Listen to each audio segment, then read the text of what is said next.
Welcome to a desktop calendar tutorial.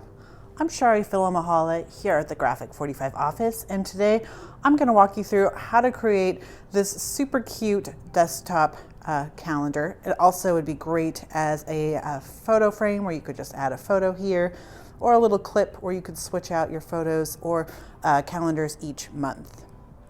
This, of course, is a part of our Graphic 45 Club G45 series. This is volume 1 for 2021. And this fun project has been created for us by the fabulous Annette Green. Annette really shows you the best way to utilize your papers and embellishments, always using them to their fullest and showing us creative ways to do so, and showing us lots of techniques in the meantime that you can reuse over and over again.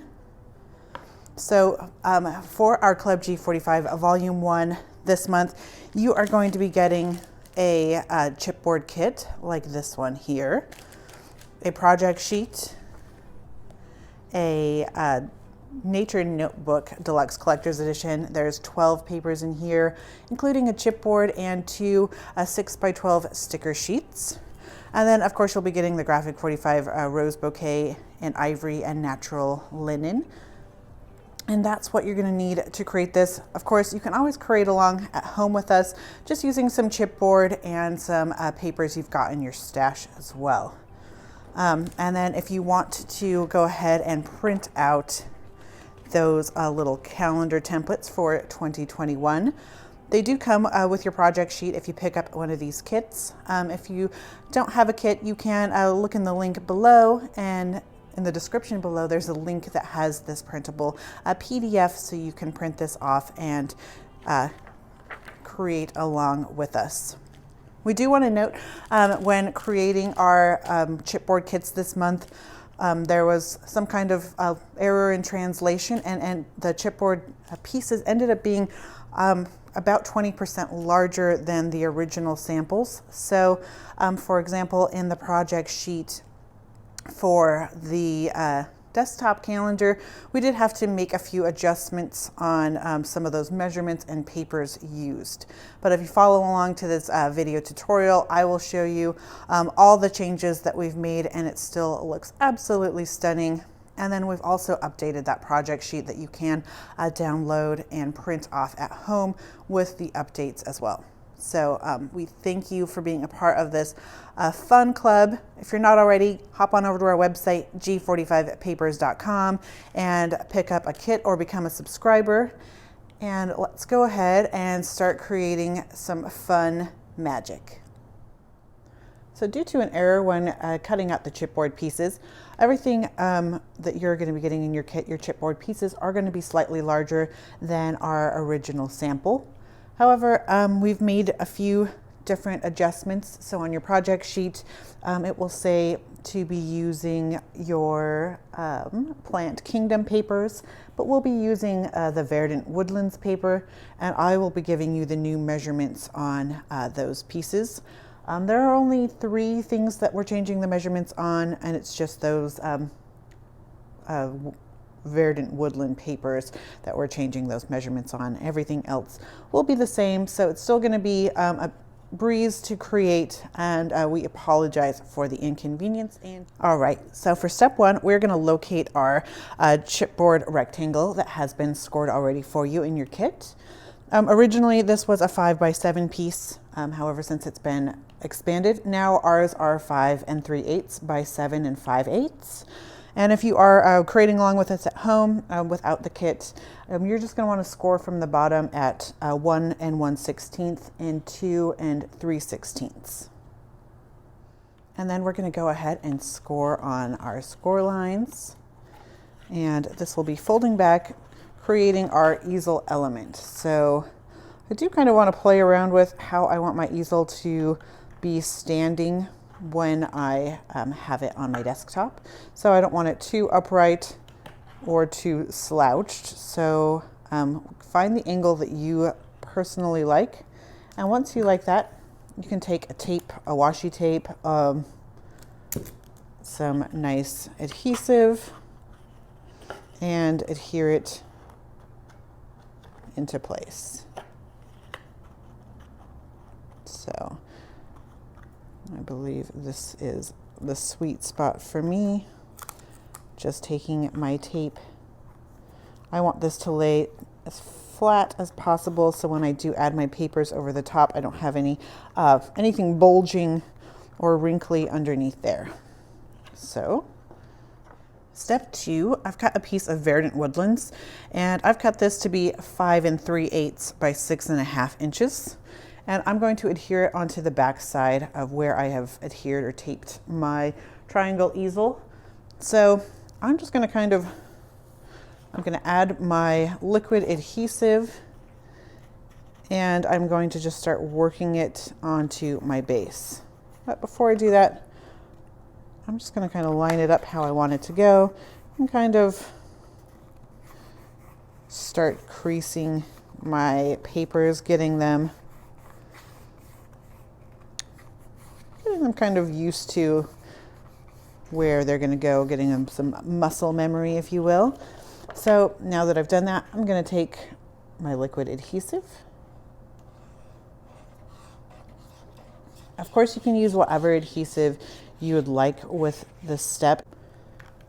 So I've added my adhesive, and now I'm just going to start from my top, making sure it's nice and flush at the top edge and on both the left and right hand sides. A bone folder or something similar, I can start to work this onto my chipboard piece. Once it gets to my triangle easel element here, I do want to be a little softer, making sure I don't collapse that. So, and then we'll work that down around. And mine is perfectly aligning on the bottom of that, but if you do happen to have any excess, you can go ahead and trim that off.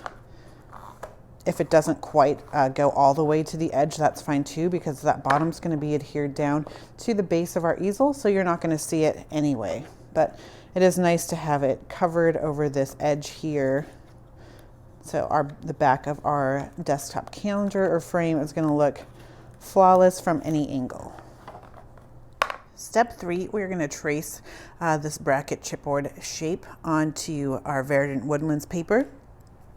I cut mine down to approximately the measurements of this, which are a little tight, so I cut mine down to be 6.5 by 6.5. However, you could cut that slightly bigger if you wanted a little more room. So 6 5/8 by 6 5/8 would probably be the ideal size. But then you're just going to go ahead and get a pencil or a pen and trace on the lighter side. This will be, our dark side will be featured up. And then we can go ahead and take our fine tip scissors and cut out where our trace lines are. And of course, we want to cut just on the inside of that trace line. If you have a white gel pen, this would be a brilliant time to use that. Or any pen that you can kind of see on a busy paper. So now I'm all cut out, and I've tried matching this up, and I've noticed I'm a bit off, but I'm going to do my best when adhering this down to match it up to make it look at least on one side the best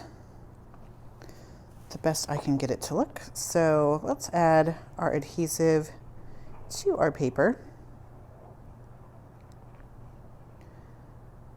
And you know, it's never ideal that it doesn't fit exactly, but I think that I must have pivoted while tracing, which definitely will happen, especially on camera, but we can make it work, so not to worry.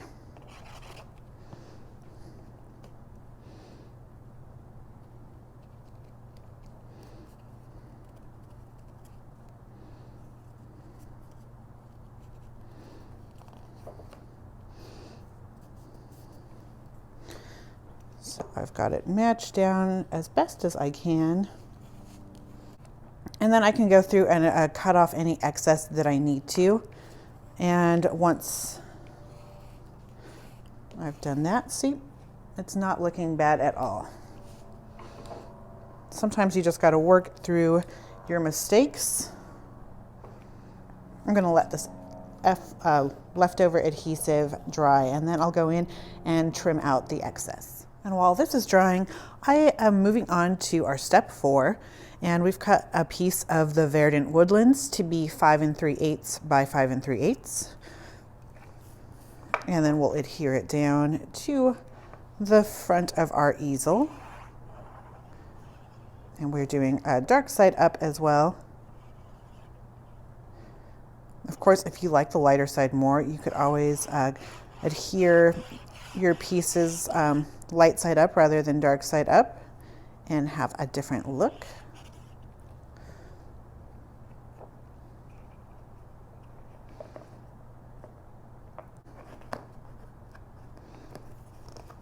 If you want to go the extra mile, we can always ink up our edges as well. I'm just using a dark brown. This is our Graphic 45 Decades ink. Unfortunately, it is has been discontinued. However, Clear Snap created this for us, and they went out of business last year. So if you have it, consider yourself lucky.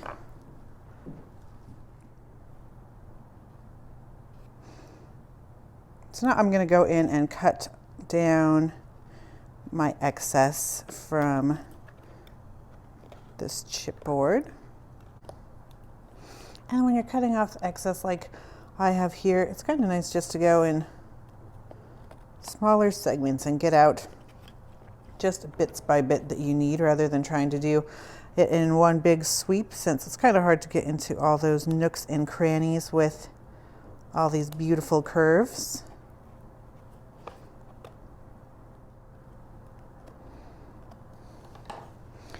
And now that I've got this close, you can see there's some excess. So I'm just going to take my nail file and clean up my edges.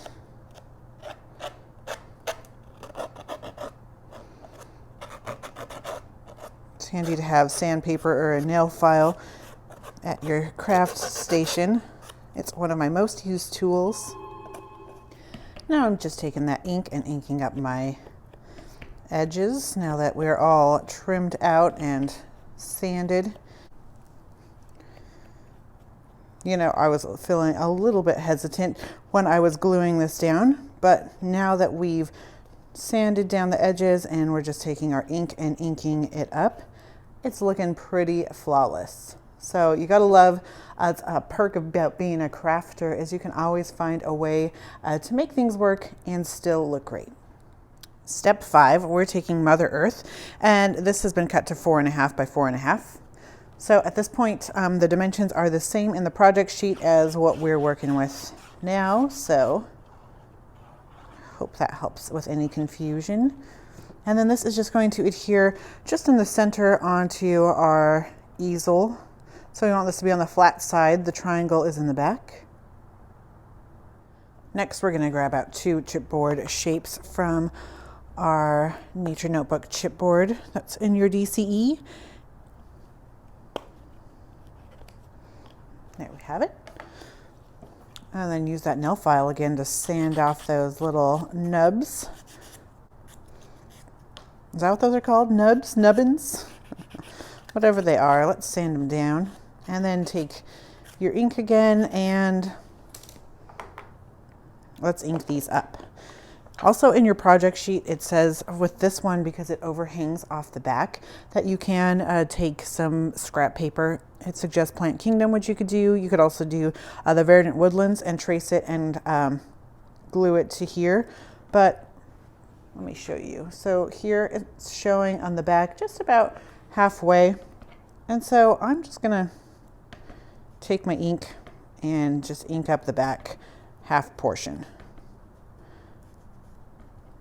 You can do you could also take a black marker and just color in that area. It's just so it's not an eyesore if you're looking at the frame from a different angle. All right, now that we're all inked up, I can start to adhere my 2 chipboard pieces down, or at least my top chipboard piece down. So now we're going to start to adhere this chipboard piece to the top.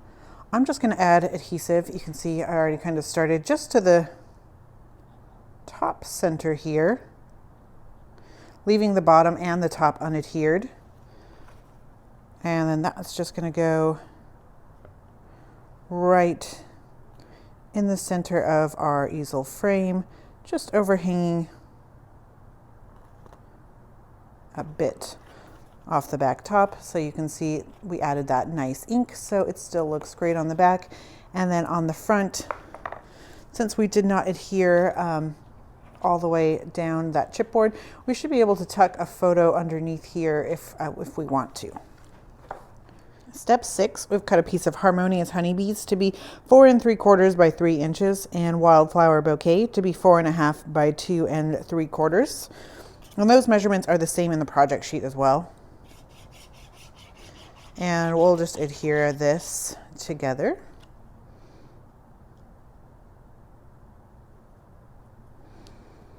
So there's a nice yellow mat hanging out. Step 7, we're going to adhere our pieces together. So we're going to be using a nice strong liquid adhesive to glue these down, but I kind of want to check my placement before I put anything down, making sure I'm giving myself enough space. So it looks like this is where I want my easel to go. So I'll just leave my little mat in place while I add my liquid adhesive to the bottom of my easel that will be attaching.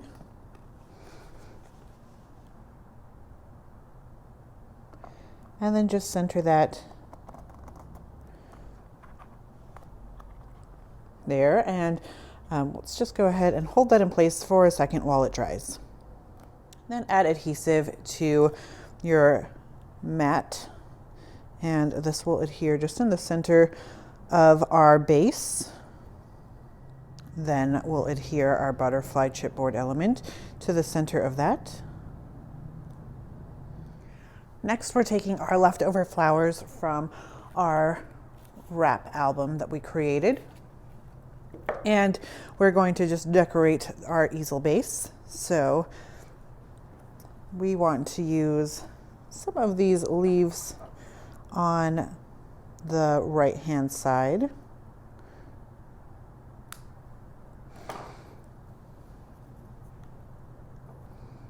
Like so, curving around. And I always like to play around with what I want it to look like before I start adhering things. We're going to use one of these natural rose colors here. And then a fun tip for, we want a medium-sized ivory flower, and all we have left are these large ones and a bud. So I'm just going to start pulling away some of the layers of my petals. And this should give me a medium-sized flower.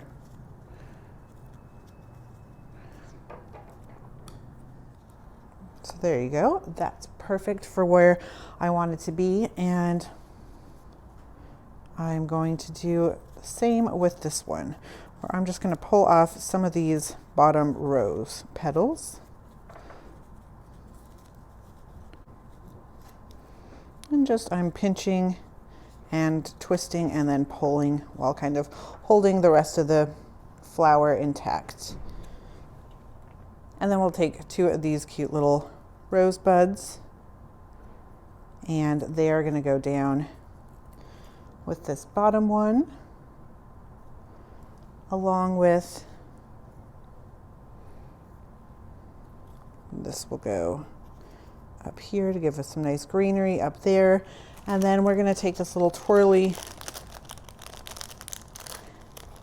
bit to create some more dimension up here. So I have an idea of how I want everything to go. I'm just going to start adhering things now. And now I can just tuck these leaves in there, but before I do, I'm just going to trim this bit off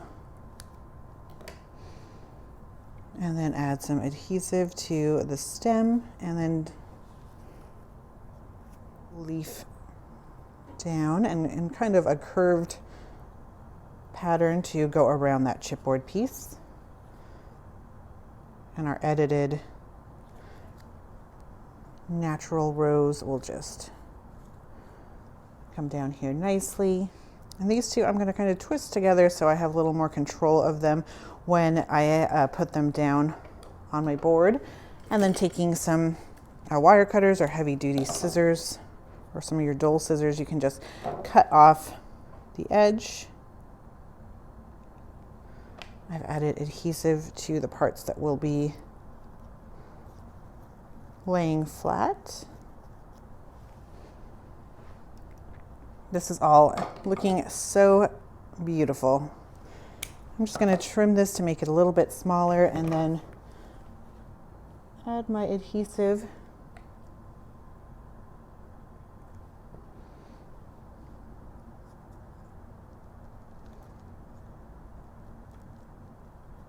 And curve a bit. So there you have it. Our flowers are down and looking flawless. And then at this point you can add a photo or you can add your calendar. If you've picked up the kit, in your project sheet, the last few pages of your project sheet are the 2021 calendar pieces. So you can go ahead and cut that apart. If you do want to keep it intact, so you have the project sheet, or you want to print it out on something a little more ivory, you can do that as well. So we have some printed out on some ivory cardstock, so it's thicker than our project sheet and a little bit more blends with the papers. So you can do that. The printable PDF is in the link below for this, so you can just go there and print those out. Or let's cut these ones up. First thing that we're going to want to do is take out the staple. We've got our months now here, so now we're just going to want to cut these out.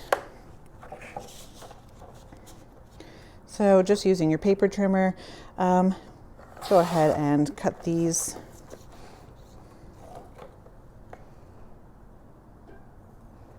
Just right on those light gray lines. And once you've cut those out, if you just want to take some coordinating inks to go along with this collection, you can just make that a little more vintage. And do that the same with all of your calendar pieces. And then you can go ahead and add some repositional adhesive onto this and adhere it onto your thing. You could always slide it up under that tuck spot like we left there, or if you'd like, you can take one of these little black clips and adhere this down. I'm not exactly positive if this will work, so let's give it a try. All right, so I tried adhering my clip, and so far it seems to be working. I imagine the glue I use probably won't hold up forever, but it is an option and you just want to use a really nice liquid glue. But here you have it. This is our completed desktop calendar or frame. I think it looks beautiful, and the changes that we made up are very minimal. You can see the original sample was just done with a black and ivory paper, and this one was done with a black and green paper. And then ours is slightly larger, which I think all in all I like more. So maybe it's a happy accident. We thank you so much for creating this fun frame with us. We hope that you had a good time as well. Be sure to share your calendars or your desktop calendars on social media, on Instagram using that Graphic 45 hashtag, or on our Graphic 45 community page on Facebook. We also do lots of different tutorials like this one on our YouTube channel. So you're going to want to go ahead and subscribe to our YouTube channel and then hit that notification bell so you can get the tutorial on how to create this beautiful gem and many others. And as always, happy paper crafting.